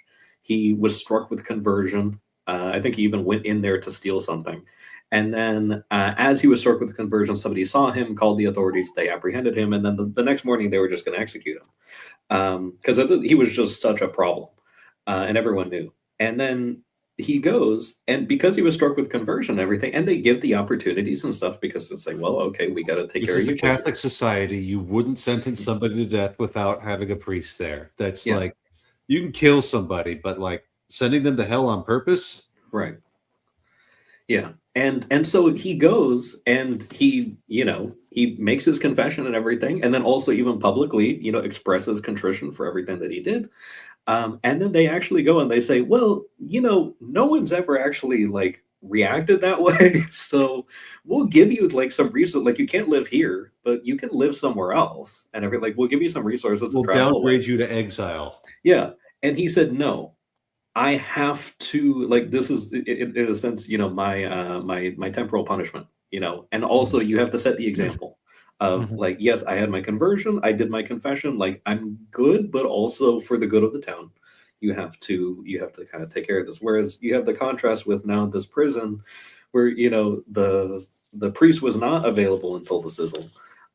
They didn't keep him. They didn't have another guy or anything like that. They didn't call him back. And then he's just kind of, now they read him his letter. He also, like, he didn't even know at this point that his meal had been canceled. Like, that was also one of the worst things. He finds out right before his execution he's not getting his meal. And then they read him, the order from the governor and everything. They pull him over, and then they have the people in the viewing room there to witness the execution. And Jimmy is conveniently seated right next to the detective who apprehended Edward. Took him 6 years of investigative work. Totally not perfectly coordinated by Nefarious being able to watch where the detective was at all times and evade escape. And also the fact that you're not allowed to even have, even though the warden has his own cigarettes, you're not allowed to bring cigarettes or weapons or anything like that into the prison. But this detective was, even though still law enforcement, was allowed to have a loaded firearm on his hip inside the execution viewing chamber, and which was totally locked. We get, a little bit more of this kind of back and forth of Nefarious taking over, mocking, making statements. Even this thing of like, you've been measured and found wanting, in tongues and everything, and then allowing Edward to actually experience the entirety of the execution. I did skip the part where he gets his haircut. This is actually where we meet the smartest person in the movie. And so he's brought to get his haircut because they have to be able to get a proper connection with the nodes or what have you. And hair is a resistor. So they give him a bald cut. And the barber there goes and looks at him and says, there's nothing that you've done. even being a serial killer, not having seen any of the conversations before, that can't be forgiven, which is totally true. You know, like the only unforgivable sin is the one that you refuse to confess, whether that's, you know, by arrogance or presumption or despair or whatever that is. And Nefarious is in charge of the body at this point, so he makes some clever quips about, you know, these things that were referenced in Shakespeare being like his own actions and stuff. And then we get let me see here. Yeah, so then you have just the horrible death of Edward. So he gets fried in the electric chair. Absolutely terrible. But I did want to mention something that, you know, the pridefulness of the demon is that they tend to overplay their hand, you know, especially like pushing Edward that much. And also the fact that we see, okay, he didn't truly consent to a lot of these things. He consented to some things and then that escalated. It was enough to be a problem. But, you know, you have just like the continued severe abuse, especially at the end of his life. And there's even a point where Jimmy asks him before signing off on the execution thing, before Nefarious takes over, he says, you know, is there, like, what could I do? Is there anything that I could do to help you? And it seemed like he was going to say, like, you know, call the priest back or call another one or something, like just do anything. And Nefarious takes back over really quick. So you have these kind of hints of like repentance in the guy himself, and then Nefarious boasting, oh yeah, you know, this the execution is going to be like a foretaste of hell and everything. Couldn't think of anything better except for execution by crucifixion, but that wasn't on the menu. And these things, but you take these examples of like you know, within a little over 100 years ago, you have Saint Therese of Lisieux, where she heard that there was someone on death row in her town, that, or you know, roughly in the same vicinity. And she said like the entire week that she was like, no, this is my intention, that this guy's he's still gonna get executed, but he's gonna convert, because he was a killer and notoriously hated Christianity, right? So it's like, okay, this guy's the project for the next 7 days until the execution. And she said, you know, like whatever happens, even if I never hear about it, I'm gonna be 100% certain that this guy had a chance. And then the next time the newspapers came in, she gets a copy of the newspaper, and it said that right before he was executed, he saw that someone was wearing a crucifix around their neck, asked for it, repented, kissed the crucifix, and then consented to his execution. And it's like, well, that, you know, is a major kind of turnaround for a guy that just hated everything, was ready to go to hell. And so, you know, much more so is the potential here for this fictional character who, you know, is obviously just completely messed up by the end of the movie and is, you know, looking for any kind of out. So, so you at least have that. And then as soon as the execution happens, there's this kind of introduction of, oh, Jimmy feels something a little bit odd in him, and then hears Nefarious's voice despite seeing the dead body in front of him. And then immediately, involuntarily grabs the handgun from the detective, points it at everyone, and then points it at himself. And just after saying, like, please God help me, just kind of barely squeaked out, he pulls the trigger 3 times, and then is tackled, and then it cuts to black before the ending. And I'll stop talking there. Yeah, it's like, well, that's interesting, isn't it? I thought Nefarious's plan was to have Jimmy write this book. But the second, you know, like he goes for the gun, like what's that all about? And it's, you know, it's if I'm going out on a bit of a limb here, so let's see what you guys think of this. But if Jimmy was supposed to be the bearer of this false gospel, well, the bearer of the true gospel himself was executed next to a criminal, you know, and so this is like maybe an attempt at an inversion of Christianity, and then, you know, there'd be some maybe arrangement where the story of the scrapbook and then the manuscript would get out, and then that would be kind of the means of propagation, this dramatic seed of the suicide, in the viewing chamber.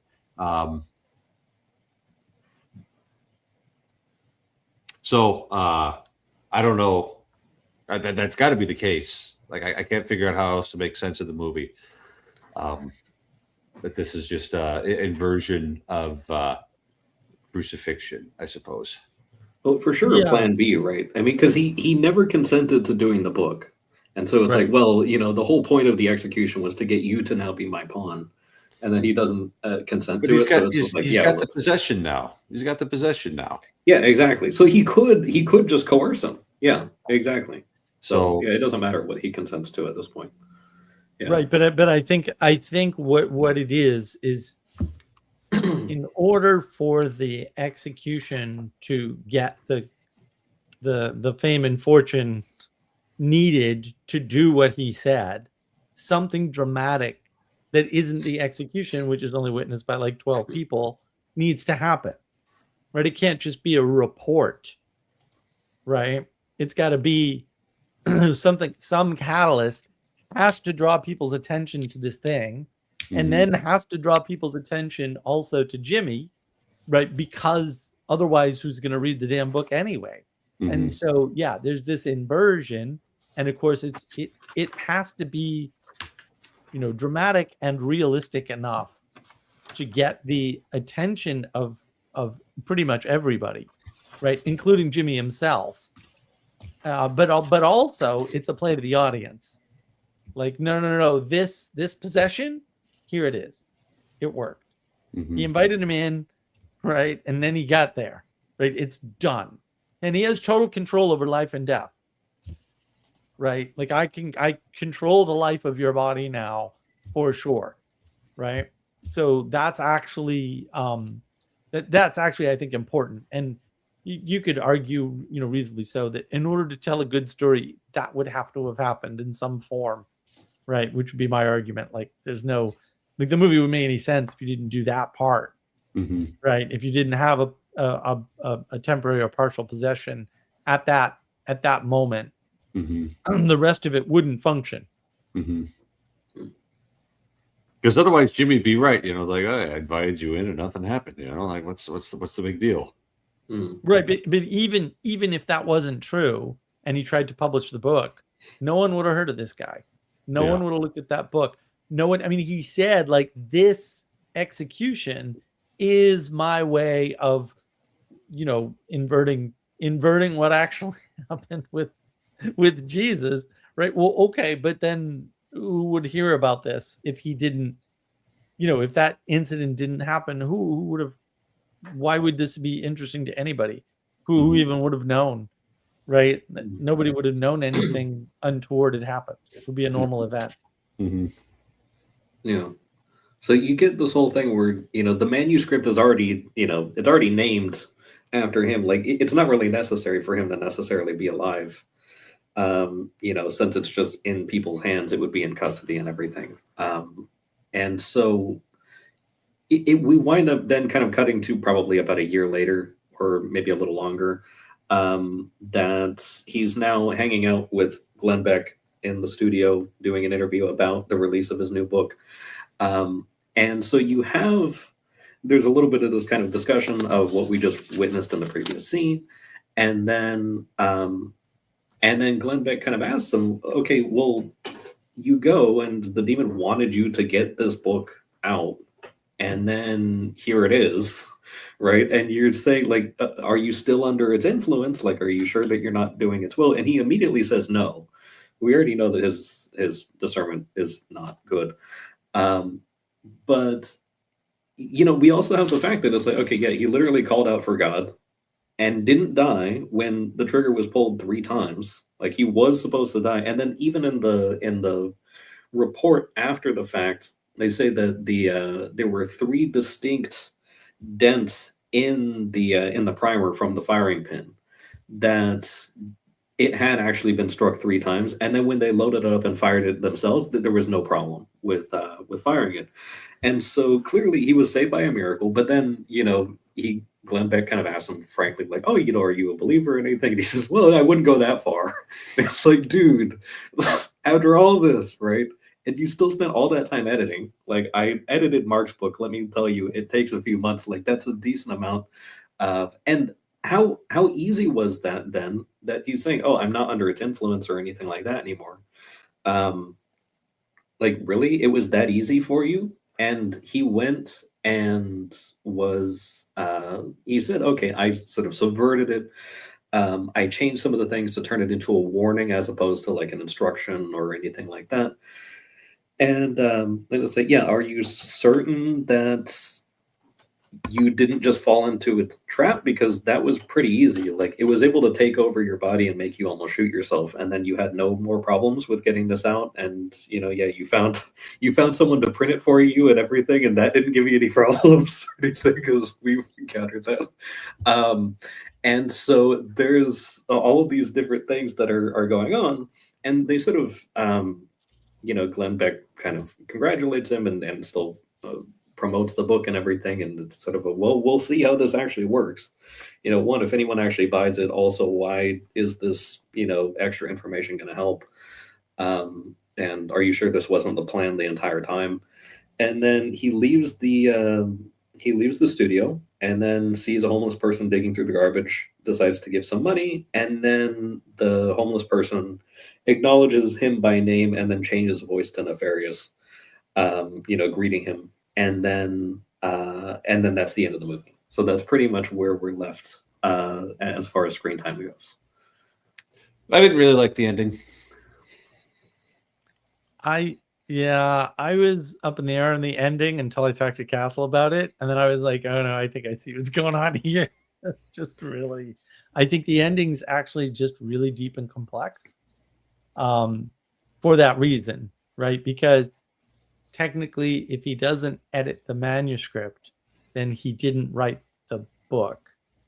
And the interesting thing is, and I've been over this in a previous live stream. Actually, it was last week's live stream, or maybe the week before, my Friday live streams. If I tell you not to think about a teddy bear, that's not a function you can perform. The minute I say don't think about a teddy bear, you put a teddy bear in your mind and try to exercise it out of your mind. But in order to do that, you have to know what a teddy bear is, and so it reappears. That's basically what happens. And so, in some sense, there's no such thing as a warning against evil, because when you point at evil, your attention is drawn towards it automatically. And so it's the pointing carefully and not often is the only way for these things to say. In other words, saying X is bad, some number of people are going to do X. The bad part never enters into the brain because their attention gets drawn to it. And so in some sense, you can't write a warning against evil in that way, because it's the same as telling you not to think about a teddy bear. Whatever you do, don't think about a teddy bear. I want you not to think about that teddy bear. It doesn't work. You can't function that way. Yeah.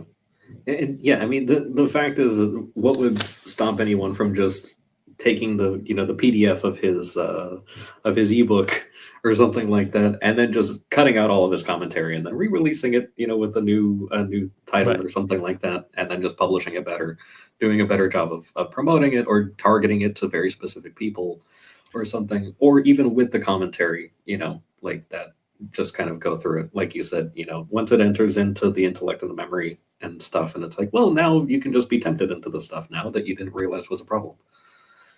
Right. And so there is that thing of like, well, he didn't, his kind of strategy for dealing with the thing that tried to shoot him in the face 3 times with his own hand, was to go on offense with no defense, and then say, well, and then remain fence sitting for this time, and then just kind of the very kind of in your face presence of, hey, by the way, like, here I am. I knew exactly where you were the entire time, and I was waiting for you. Thanks for the cash. Like, that's pretty much what he's kind of left with at the end. So yeah, it's an interesting sort of thing that, and I said this before kind of on the Discord, it's the type of ending that Jimmy would pick. And so in a certain sense, yes, it's a dumb ending, but also that's exactly what he would have done. And so, yeah, it should be dissatisfying because everything else he's done for the entire movie has been pretty dissatisfying, I think, to the Right. to the audience.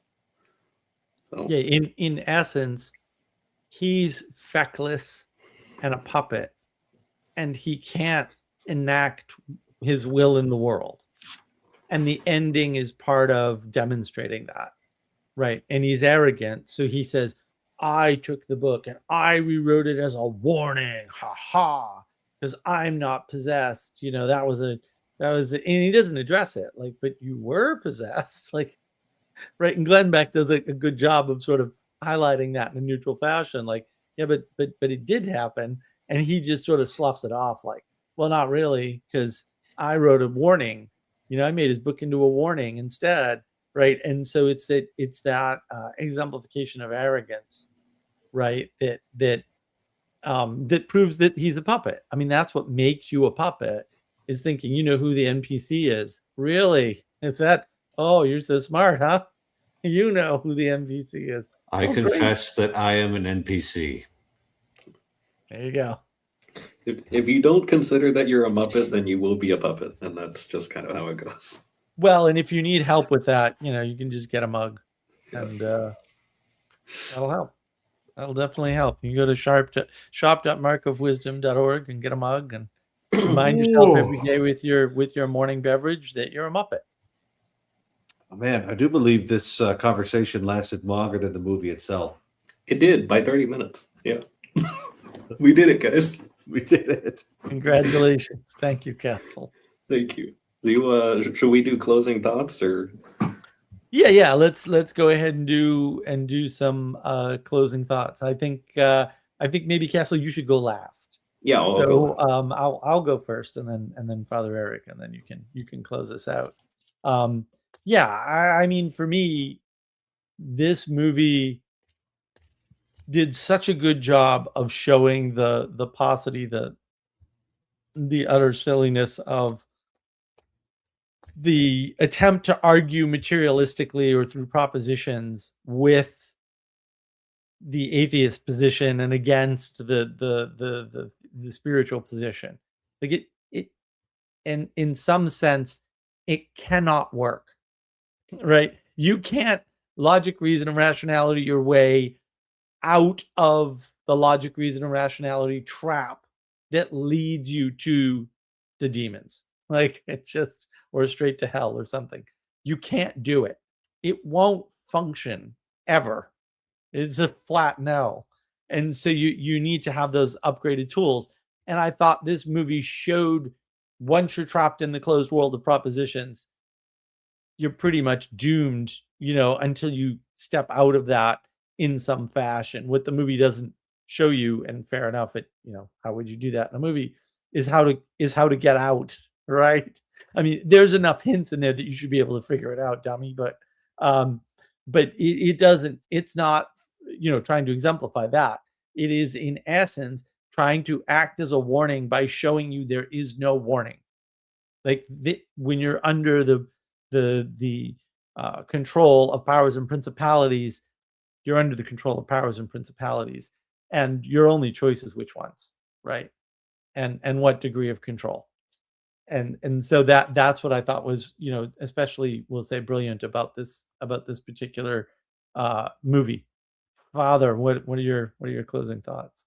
I think it's just really important to remember that we believe in God, we believe in his son, Jesus Christ.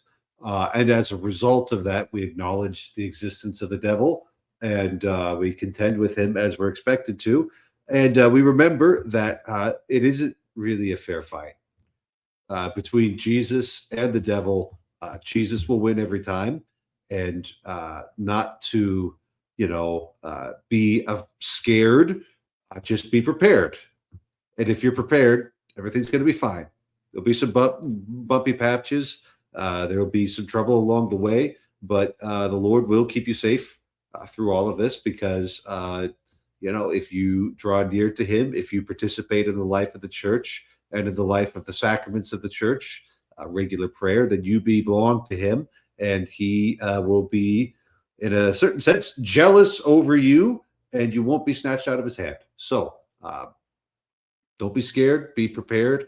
Jesus can triumph over all of these powers and principalities. Excellent, Father. And just before I hand it over to Castle, if you're struggling with that, or you think you should be struggling with that, and you're not doing so, is there like some place you recommend that we go for help with that situation? Nearest Catholic Church. Perfect. You guys just absolutely do not advertise yourselves well enough. It's like that silly book I can never remember the name of because it has a short one-word title and no author associated. So it's very difficult to remember. Castle, close this out with your closing thoughts. I think more closing exemplification, because your guys' thoughts were pretty spot on.